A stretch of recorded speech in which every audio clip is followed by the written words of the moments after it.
চলমান সংঘাতের কারণে ইরান ইতোমধ্যে খুব ভারী মূল্য পরিশোধ করেছে এবং দেশটির বর্তমান শাসন ব্যবস্থা শেষ পর্যন্ত পতনের মুখে পড়বে।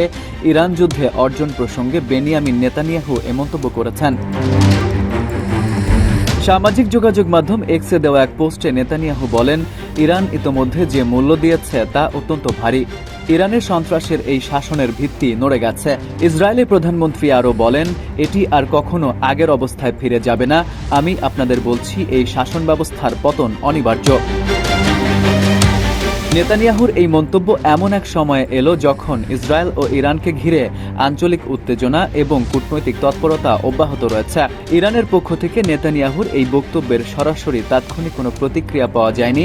তবে আয়াতুল্লাহ আলী খামেনির রেখে যাওয়া প্রশাসন বিভিন্ন সময়ে বলেছে, দেশটির শাসন ব্যবস্থা আকাশ থেকে বোমা ফেলে পরিবর্তন সম্ভব নয়। দেশের জনগণের মূল্যবোধই এই ব্যবস্থার ভিত্তি।